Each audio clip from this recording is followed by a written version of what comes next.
ಶ್ರೀ ಗುರು ಬಸವಲಿಂಗಾಯ ನಮಃ. ಕರ್ನಾಟಕ ಘನ ಸರ್ಕಾರದ ವತಿಯಿಂದ ಅಂತಾರಾಷ್ಟ್ರೀಯ ಪ್ರಜಾಪ್ರಭುತ್ವ ದಿನದ ಮೂಲಕವಾಗಿ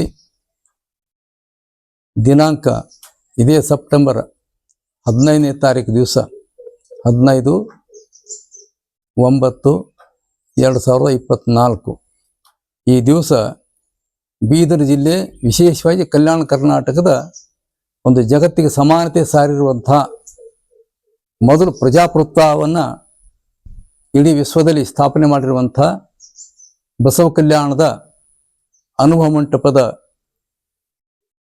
ಮಂಟಪದಿಂದ ಚಾಮರಾಜನಗರದವರೆಗೆ, ಅಂದರೆ ನಮ್ಮ ಕರ್ನಾಟಕದ ಈ ತುದಿಯಿಂದ ಆ ತುದಿವರೆಗೆ ಏನು ಒಂದು ಸರಪಳಿ ಮಾಡ್ತಾ ಇದ್ದಾರೆ.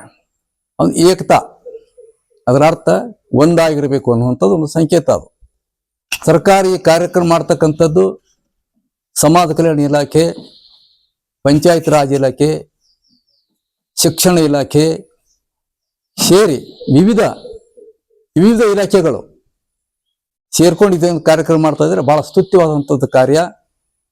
ಯಾಕಂದ್ರೆ ಈ ಸದ್ಯದ ಪ್ರಸಂಗದೊಳಗೆ ಪ್ರಜಾಪ್ರಭುತ್ವ ನಶಿಸ್ತಕ್ಕಂಥ ಸ್ಥಿತಿಯಲ್ಲಿ ಇದೆ. ಪ್ರಜಾಪ್ರಭುತ್ವ ಬಾಯಿಂದ ಹೇಳ್ತಾ ಇದ್ದೇವೆ ಹೊರತು ಪ್ರಜಾಪ್ರಭುತ್ವವನ್ನು ಬದುಕ್ತಾ ಇಲ್ಲ. ಯಾರು ಬದುಕ್ತಾ ಇಲ್ಲ ಅಂತಂದ್ರೆ ಜನಪ್ರತಿನಿಧಿಗಳು ಕೂಡ ಬೋರ್ಡ್ ಹಾಕೋತಾರೆ, ಅದನ್ನು ಆಚರಣೆ ತರಲ್ಲ. ಜನಸಾಮಾನ್ಯರು ಕೂಡ ಆಯಾ ಜಾತಿ ಗಂಟು ಬಿದ್ದು ಪ್ರಜಾಪ್ರಭುತ್ವವನ್ನ ಸರಿಯಾದ ರೀತಿ ಪಾಲಿಸ್ತಾ ಇಲ್ಲ. ಆದ್ರಿಂದ ಪ್ರಜಾಪ್ರಭುತ್ವ ಉಳಿದ್ರೆ ಮಾತ್ರ ಸಾಮಾನ್ಯ ಜನರು ಕೂಡ ಉಳಿತಾರೆ, ಎಲ್ಲರಿಗೂ ನ್ಯಾಯ ಸಿಗ್ತದೆ. ಜಗತ್ತಿನ ಮೊದಲನೇ ಪಾರ್ಲಿಮೆಂಟ್ ಅಂತೇಳಿ ಅನುಭವ ಮಂಟಪ ಕರೀತಾರ.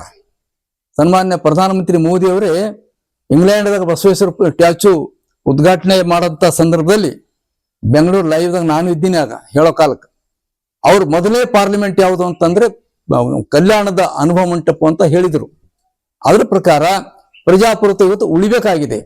ಯಾಕಂದ್ರೆ ತಾಕತ್ತಿತ ಜನ ಒಂದ್ ಕಡೆ ದುರ್ಬಲರು ಬದುಕ್ತಾ ಇದಾರೆ, ಇನ್ನು ಕೂಡ ಶಕ್ತಿಶಾಲಿಗಳು ಬದುಕ್ತಾ ಇದಾರೆ. ಒಂದ್ ಕಡೆ ಜಾತಿಯಲ್ಲಿ ಬಲಿಷ್ಠರಿದ್ದವರು, ಹಣಕಾಸಿನಲ್ಲಿ ಬಲಿಷ್ಠಿದ್ದವರು, ಜನಸಂಖ್ಯೆಯಲ್ಲಿ ಬಲಿಷ್ಠಿದ್ದವರು, ವಿದ್ಯಾ ಬುದ್ಧಿ ಅಧಿಕಾರದಲ್ಲಿ ಬಲಿಷ್ಠ ಇದ್ದಂಥವ್ರು ಈ ಪ್ರಜಾಪ್ರಭುತ್ವದ ಹೆಸರಿನ ಮೇಲೇನೆ ಅವರು ಬಲಿಷ್ಠಾಗಿ ಜನಸಾಮಾನ್ಯರನ್ನ ಹತ್ತಿಕ್ತಾ ಇದಾರೆ. ಅವ್ರಿಗೆ ಶೋಷಣೆ ಮಾಡಿ ಅದರ ಹಕ್ಕುಗಳು ಕೂಡ ಸಿಗಲಾರದೆ ಮಾಡ್ತಾ ಇದಾರೆ. ಆದ್ರಿಂದ ಈಗ ದೇಶದಾಗ ಜನಾಂಗೀಯ ಭೇದ ಬಹಳ. ಇವ ಹಿಂದೂ, ಇವನು ಮುಸ್ಲಿಮ, ಇವನು ದಲಿತ, ಇವ ಬ್ಯಾಕ್ವರ್ಡು, ಇವ ಹಿಂದುಳಿದವರು, ಇವರು ಮುಂದುವರೆದವರು ಅನ್ನುವಂಥ ಒಂದು ಭೇದ ಮಾಡಿ ನಮ್ಮ ದೇಶ ದುರ್ಬಲಗೊಳಿಸ್ತಾ ಇದ್ದಾರೆ. ಇವತ್ತು ದೇಶ ಅಖಂಡ ಆಗ್ಬೇಕಾಯ್ತು ಮತ್ತು ಸುಭದ್ರ ಆಗ್ಬೇಕು. ನಾನು ಯಾವಾಗಲೂ ಹೇಳ್ತೀನಿ, ಭಾರತ ದೇಶ ಪ್ರಬುದ್ಧ ಆಗ್ಬೇಕು, ಭಾರತ ದೇಶ ಸಮೃದ್ಧ ಆಗ್ಬೇಕು, ಭಾರತ ದೇಶ ಸುಭದ್ರ ಆಗ್ಬೇಕು.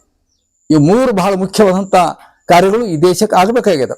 ಆ ದಿಶೆಯಲ್ಲಿ ಇವ್ರದ್ದೇನು ಒಂದು ಕಾರ್ಯ ಮಾಡ್ತಾ ಇದ್ದಾರೆ, ಈ ಏಕತಾ ಕಾರ್ಯಕ್ರಮ ಪ್ರಜಾಪ್ರಭುತ್ವ ಉಳಿಸ್ತಕ್ಕಂಥ ಒಂದಕ್ಕೆ ಬಹಳ ಮಹತ್ವದ ಕಾರ್ಯ ಇದು. ಜನಸಾಮಾನ್ಯರೆಲ್ಲ ಪ್ರಜಾಪ್ರಭುತ್ವದ ಸಂವಿಧಾನ ಓದಲ್ಲ.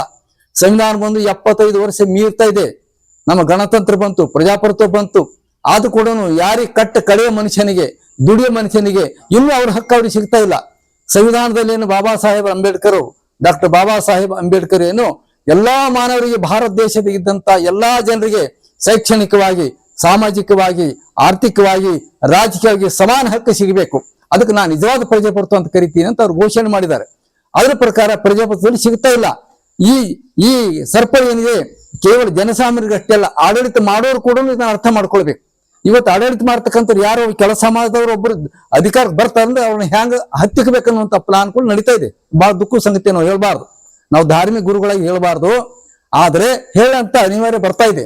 ಯಾವುದೇ ಪ್ಲಾನ್ ಮಾಡಿ ಅಂಥವ್ರನ್ನ ಬದಿಗೆ ಸರಿಸಬೇಕು. ಮತ್ತ ಡಬಲ್ ಏನು ಬಲವುಳ್ಳವರದಾರ, ಶಕ್ತಿಶಾಲಿಗಳದಾರ, ಅವರ ಅಧಿಕಾರದಲ್ಲಿ ಬರಬೇಕು ಅನ್ನುವಂತ ಒಂದು ರೀತಿಯಿಂದ ವ್ಯವಸ್ಥೆ ನಡೀತಾ ಇದೆ. ಇದು ಹೋಗ್ಬೇಕಾದ್ರೆ ಜನಸಾಮಾನ್ಯರಲ್ಲಿ ಪ್ರಜಾಪ್ರಭುತ್ವದ ಬಗ್ಗೆ ಜಾಗೃತಿ ಮೂಡಿಸೋದು ಬಹಳ ಮುಖ್ಯ ಇದೆ.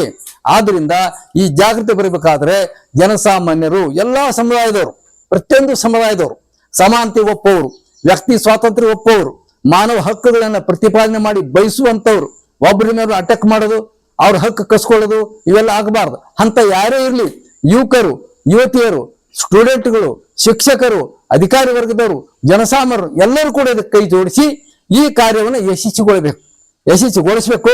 ಬಹಳ ಮಹತ್ವದ ನಮ್ಮ ಎಲ್ಲರ ಕಾರ್ಯ ಇದು. ಎಲ್ಲ ಒಂದು ದೇವ್ರ ಗುಡಿ ಪೂಜೆ ಮಾಡೋದಕ್ಕಿಂತ ಮತ್ತೆ ಅದು ವರ್ತ ನೇಮ ಮಾಡೋದಕ್ಕಿಂತ ಈ ಕಾರ್ಯ ಬಹಳ ಮುಖ್ಯ ಇದೆ. ಯಾಕಂದ್ರೆ ಇದು ಎಲ್ಲರ ಹಕ್ಕಿಗಾಗಿದೆ, ಸರ್ವ ಸಮಾನತೆಗಾಗಿದೆ. ಪ್ರಜಾಪ್ರಭುತ್ವ ಉಳಿಬೇಕಾದ್ರೆ ನಾವೆಲ್ಲ ಉಳಿತೀವಿ. ಏನಾದ್ರು ಪ್ರಜಾಪ್ರಭುತ್ವ ಉಳಿಲಿಲ್ಲ ಅಂತಂದ್ರೆ, ಸಂವಿಧಾನ ಉಳಿಲಿಲ್ಲ ಅಂತಂದ್ರೆ ನಾವ್ ಯಾರು ಮುಂದೆ ಜನಸಾಮಾನ್ಯ ಬದುಕು ಕಷ್ಟ ಆಗ್ತದೆ. ಮತ್ತೆ ಗುಲಾಮಗಿರಿ ಬರಬೇಕಾದ್ರೆ ಒಬ್ರು ಗುಲಾಮರು, ಒಬ್ರು ಮಾಲಕರು, ಈ ಪದ್ಧತಿ ಬರ್ತದೆ. ಒಬ್ರು ಶೋಷಣೆ ಮಾಡೋರು, ಇನ್ನು ಕೆಲವರು ಶೋಷಣೆಗೆ ಒಳಗಾಗೋರು ಬರ್ತದೆ. ಇವೆರಡೂ ಹೋಗ್ಬೇಕಾದ್ರೆ ಈ ಕಾರ್ಯವನ್ನ ನಮ್ಮ ಬೀದರ್ ಜಿಲ್ಲೆಯ ಜನ, ನಮ್ಮ ಬಾರ್ಡರ್ ವರೆಗೆ ನಮ್ಮ ಅಧಿಕಾರಿ ವರ್ಗದವರು ಬಹಳ ಒಳ್ಳೆ ರೀತಿಯಿಂದ ಹಾಕೊಂಡಾರ. ವಿವಿಧ ಸಮಾಜ ಕಲ್ಯಾಣ ಇಲಾಖೆ ಹಿಡ್ಕೊಂಡು, ಜಿಲ್ಲಾಧಿಕಾರಿ ಹಿಡ್ಕೊಂಡು ಪ್ರತಿಯೊಂದು ಇಲಾಖೆಯವರು ಕೂಡ ಒಳ್ಳೆ ಕಾರ್ಯ ಮಾಡ್ತಾ ಇದಾರೆ. ಇದಕ್ಕೆ ಎಲ್ಲಾ ಡಿಪಾರ್ಟ್ಮೆಂಟ್ ದವರು ಕೈ ಜೋಡಿಸ್ಬೇಕು. ಜನಸಾಮಾನ್ಯರು, ನಾಗರಿಕರು ಕೂಡ ಇದಕ್ಕೆ ಬಹಳ ಕೈ ಜೋಡಿಸ್ಬೇಕು. ವಿವಿಧ ಶಾಲಾ ಕಾಲೇಜು ಮಕ್ಕಳಿಗೆ ಕೂಡ ಇದರಲ್ಲಿ ಭಾಗವಹಿಸಿ ಈ ಕಾರ್ಯ ಯಶಸ್ವಿ ಮಾಡಿ ಪ್ರಜಾಪ್ರಭುತ್ವ ಹೆಂಗ್ ಉಳಿಸ್ಬೇಕಂತ ಕರ್ನಾಟಕ ಸರ್ಕಾರ ಹೆಂಗ್ ಮಾಡಿದೆ ಅನ್ನೋದನ್ನ ಇಡೀ ಭಾರತ ದೇಶಕ್ಕೆ ಒಂದು ರೆಕಾರ್ಡ್ ಆಗ್ಬೇಕು, ಒಂದು ಮಾದರಿ ಆಗ್ಬೇಕು ಅನ್ನುವಂತ ಕಾರ್ಯಕ್ಕೆ ನೀವೆಲ್ಲ ಯಶಸ್ವಿಗೊಳಿಸ್ಬೇಕು ಅಂತ ಹೇಳಿ ನಾನು ಈ ಮೂಲಕವಾಗಿ ಬಸವ ಮಹಾಮನೆ, ನಮ್ದು ಹೆಸರು ಗೊತ್ತದ, ಪೂಜ್ಯ ಡಾಕ್ಟರ್ ಸಿದ್ದರಾಮ ಬೆಲ್ದಾಳ್ ಶರಣರು ಅಧ್ಯಕ್ಷರು, ಬಸವ ಮಹಾಮನೆ ಟ್ರಸ್ಟ್ ಬಸವ ಕಲ್ಯಾಣ, ಈ ಕಲ್ಯಾಣದ ಮಹಾಮನೆ ಮೂಲಕವಾಗಿ ಇಲ್ಲಿಂದು ಅನುಭವ ಮಂಟಪ ಮೂಲಕ ಏನು ಅನುಭವ ಮಂಟಪ ಅಷ್ಟೇ ಅಲ್ಲ, ಅದು ಮಹಾಮನೆ ಅನುಭವ ಮಂಟಪ ನಾವು ಹೆಸರು ಕೊಟ್ಟಿವಿ. ಅದಕ್ಕೆ ಬರೀ ಅನುಭವ ಮಂಟಪ ಅಷ್ಟೇ ಅಲ್ಲ, ಅದು ಮಹಾಮನೆ ಅಂದ್ರೆ ವಿಶ್ವ ಕುಟುಂಬ ಕೇಂದ್ರ. ಅದು ಆ ಮೂಲಕವಾಗಿ ಹೋಗ್ತಾ ಇದೆ. ಎಲ್ಲರೂ ಇದಕ್ಕೆ ಯಶಸ್ವಿಗೊಳಿಸ್ಬೇಕಂತೇಳಿ ಎಲ್ಲರೂ ನಾನು ಕೇಳ್ಕೊತಾ ಇದ್ದೇನೆ.